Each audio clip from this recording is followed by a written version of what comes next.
Assalamualaikum warahmatullahi wabarakatuh. Perkenalkan, nama saya Pinky Aldama dari kelompok 8. Di sini saya akan menjadi pemateri pertama yang mempresentasikan hasil diskusi kami terkait dengan variabel operasional menurut variabel yang kami teliti. Yang pertama yaitu ada X1, yaitu kita pakai citra merek. Menurut Jiptono tahun 2011, citra merek merupakan persepsi masyarakat terhadap perusahaan atau produk yang dihasilkan suatu perusahaan baik berupa barang maupun jasa. Citra merek sendiri ini memiliki beberapa dimensi. Yang pertama ada citra pembuat atau corporate image, yaitu sekumpulan asosiasi yang dipersepsikan oleh konsumen terhadap perusahaan terkait.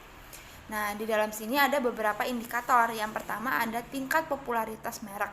Di sini untuk memberikan informasi kepada masyarakat lebih luas. Yang kedua ada tingkat kepercayaan merek. Merupakan upaya untuk meningkatkan rasa percaya diri konsumen untuk bisa membeli produk kita. Yang ketiga ada jaringan suatu perusahaan. Di sini digunakan untuk beberapa perusahaan yang mau bekerjasama dengan kita. Yang kedua ada citra pemakai atau user image, yaitu sekumpulan asosiasi yang dipersepsikan oleh konsumen terhadap pengguna yang menggunakan produk-produk dari perusahaan. Yang pertama ada indikator pertama yaitu tingkat brand image terhadap pengguna, yaitu adalah kepuasan yang dapat dirasakan oleh konsumen setelah membeli produk tersebut. Dan yang kedua ada tingkat citra status sosial pengguna, atau bisa berhubungan dengan brand image yang memberikan contoh cara penggunaan produk tersebut, atau bisa dikatakan dengan testimoni. Dan yang ketiga ada citra produk atau produk image, yaitu sekumpulan asosiasi persepsikan oleh konsumen terhadap perusahaan atau suatu produk baik berupa barang maupun jasa. Di sini ada beberapa indikator. Yang pertama ada tingkat atribut produk yang berkaitan dengan kualitas dan kuantitas produk tersebut. Yang ketiga ada tingkat manfaat bagi konsumen, yaitu nilai produk itu berharga atau tidak untuk konsumen. Dan yang ketiga ada tingkat jaminan terhadap pelanggan, yaitu di mana semua itu menggunakan skala yang bisa disebut skala ordinal, yaitu skala yang merupakan tingkat ukuran kedua yang berjenjang, sesuatu yang menjadi lebih atau kurang dari lainnya.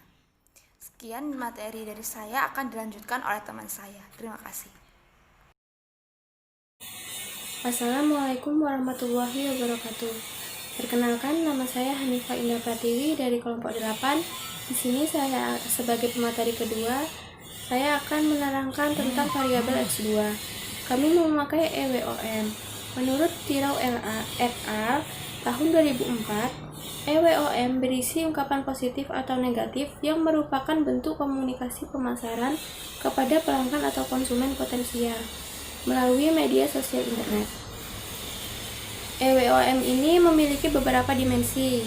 Yang pertama, intensity menjadi sebuah pendapat atau saran pada situs yang sosial kepada situs di jaring sosial dengan indikator yaitu tingkat pengalaman pembelian konsumen.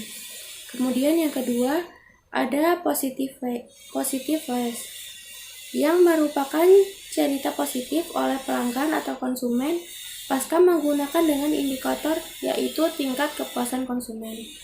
Kemudian yang ketiga ada negative list yang merupakan cerita negatif oleh pelanggan atau konsumen pasca menggunakannya dengan indikator tingkat ketidakpuasan konsumen. Kemudian yang keempat, WOM konteks testimoni kualitas pada cara penggunaan dan lain-lain dengan indikator yang pertama yaitu tingkat kepuasan konsumen dan yang kedua yaitu tingkat penggunaan. Sekian materi dari saya dan akan dilanjutkan oleh pemateri ketiga. Baik, di sini saya akan menyampaikan variabel yang terakhir, yaitu mengenai keputusan pembelian. Keputusan pembelian merupakan tahapan terakhir dalam melakukan pembelian pada suatu produk atau decision purchase. Dimensi yang kami gunakan dalam variabel ini yang pertama adalah pengenalan masalah dengan indikator tingkat kebutuhan konsumen. Ketika konsumen dihadapkan pada dua pilihan yaitu mengenai baju atau jaket, maka di setiap pilihan tersebut terdapat tingkat kebutuhan yang berbeda-beda antara jaket dan baju. Kemudian dimensi yang kedua, kami menggunakan pencarian informasi dengan indikator mencari informasi yang sesuai dengan kebutuhan konsumen. Contoh, di awal tadi kita memilih baju, maka kita harus mencari baju di manapun. Contoh di pasar, di marketplace online, dan lain sebagainya.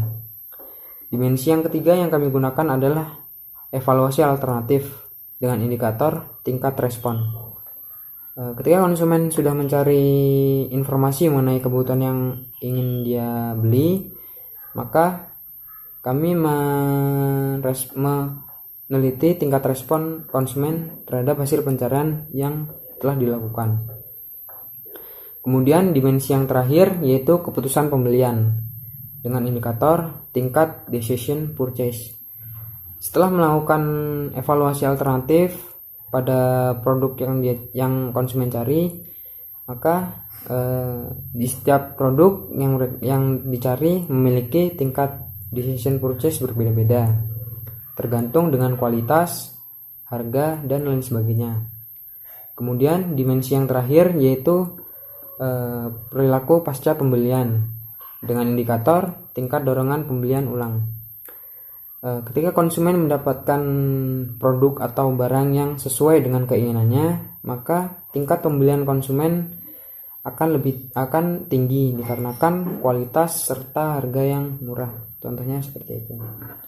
Sekian presentasi dari kami. Apabila ada kekurangan kami mohon maaf.